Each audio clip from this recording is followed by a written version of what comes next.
किसी मुल्क का बादशाह नवा नवा बनया ना, तो उन्हें अपने वजीरां मशीरां नूं इकट्ठियां करके तो उन्हां कोलों मशवरा लिया कि मैनूं दसो मैं किहड़ा ऐसा काम करा कि लोकी मैनूं चंगा आखन।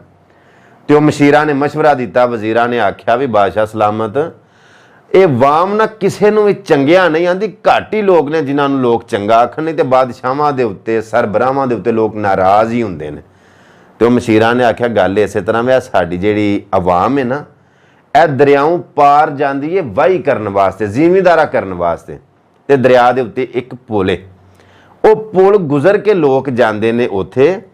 अगर तुसी उस पुल के उत्ते गुजरन वालियां नूं टैक्स ला दिओ तो आवाम तंग होए दी टैक्स देन लग्या, तो वो तुहाडे कोल आउणगे कि सानू टैक्स की छूट दिओ या मुआफ़ी दिओ, तो तुसी टैक्स मुआफ़ कर दिओ तो लोग फिर तुहानू चंगा आखणगे। वो बादशाह ने ना फटाफट वो वजीरां मशीरां के मशवरे के उत्ते अमल दरामद करदिया होया उस पुल के उत्ते गुजरन वालियां दे उत्ते टैक्स ला छड़िया। जो टैक्स ला छड़िया ना, तो वो आवाम चुप चपीतियां टैक्स दई जाए तो पुल तो गुजरी जाए, किसी ने भी कोई एहतजाज ना किया। थोड़ा जहा वक्त गुजरिया तो बादशाह ने अपने उन्होंने वजीरां मशीरां नूं पुछया कि यार लोगों को बिल्कुल फर्क ही नहीं पिया, उका महसूस ही नहीं किसी किया, लोग टैक्स दई आउंदे ने गुजरी जाते हैं। उन्हें आख्या बादशाह सलाम ने टैक्स वधा दिओ, फिर एहतजाज करन दे लोग। उन्हें टैक्स वधाया, फिर किसी भी एहतजाज ना किया। बादशाह फिर उन्होंने पुछया, उन्हें आख्या यार किसी के उत्ते मेरा मतलब बिल्कुल जरा बराबर भी कोई फर्क नहीं पैंदा, असर नहीं पैंदा। उन्हें आख्या बादशाह सलामत इंज करो, है जिहड़े उत्थों दी लंघदे ने ना, नाले उन्हां कोलों टैक्स वसूल करया करो, तो नाले दो दो ना छित्तर मारिया करो, जुत्तियां मारिया करो इन्हां दे सिर च। आ फिर तो लोगों को तकलीफ होएगी, फिर तो एहतजाज करन दे ना, वो तुहाडे कोल आउणगे ते तुसीं आखिओ जाओ तुहानूं माफ़ कीता, अगर लोग तुहानूं चंगियां आखण दे। वो लोगों नूं नाले उन्हां जुत्तियां मारनियां करनियां, नाले टैक्स इकट्ठा करना। वो जदों लोग जुत्तियां भी खाण लग पे तो एहतजाज फिर ना करन। बादशाह आख्या यार है वेखो कैसी गल है। थोड़ा जहा वक्त गुजरिया, जो जुत्तियां वधाइयां ना मजीद, तो वो लोग ना इकट्ठे होकर बादशाह के दरबार दे विच आए। वो अगलियां ने दस्या जिहड़े दरबारी सन, उन्होंने आख्या बादशाह सलामत लोग इकट्ठे होकर तुहाडे दरबार च शिकायत करन आए ने। बादशाह खुश होया कि चलो हुण इन्हां दी कोई गैरत जागी होनी है। बादशाह अपना ताज तूज ला के सिर दे उत्ते सजा के तहत उत्ते बैठा ना, तो उन्हें आवाम नूं आख्या जी दसो तुहाडा की मसला है।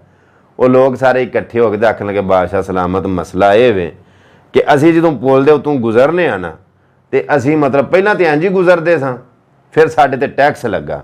बादशाह आख्या टैक्स की लगे ने गल करन। उस आख्या अच्छा, तो उन्हें आख्या भी असीं टैक्स देन लग पे, फिर साडा टैक्स वधाया गया, मतलब फिर असीं वो वधिया टैक्स भी जिहड़ा सी वो भी देन लग पे, फिर सानू जुत्तियां मारनियां शुरू कर दित्तियां।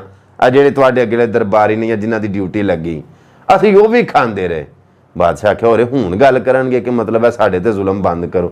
बादशाह आख्या फिर उन्हें आख्या असल च गल इह वे कि असीं जाने आ कम ते, वो जिहड़े जुत्तियां मारन वाले ने ना वो मारदे ने जुत्तियां, ते साडा टाइम वावा लग जांदा, जुत्तियां मारन वालियां दी तादाद घट है ते असीं ज़्यादा वां। क्योंकि इस वास्ते तुसीं एक मेहरबानी करो, जुत्तियां मारन वालियां दी तादाद वधा दिओ ताकि वो छेती जुत्तियां मार के फारग होण, असीं छेती जुत्तियां खा के ते गांह लंघ जाइए, साडा टाइम बचे। उन्हें आख्या वो फिटे मूँह इस कौम का इलाज भी जुत्तियां ही है। इन्हां नूं कोई गर्ज नहीं इस गल दे नाल कि साडे उत्ते जिहड़ा जुल्म हुंदा पिया, साडे ते जिहड़ी ज़्यादती हुंदी है पई, ये बेमकसद हुंदी है, ते साडे दे उत्ते ये मतलब जुल्म है, ज़्यादती। जुल्म ते ज़्यादती दे खिलाफ एहतजाज नहीं करदे पे, बल्कि ये आंदे ने पे कि साडे उत्ते वो जुत्तियां मारन वालियां दी तादाद वधा दिओ। ज़माने में कतील उससा मुनाफिक नहीं कोई, जो जुल्म तो सहता है पर बगावत नहीं करता।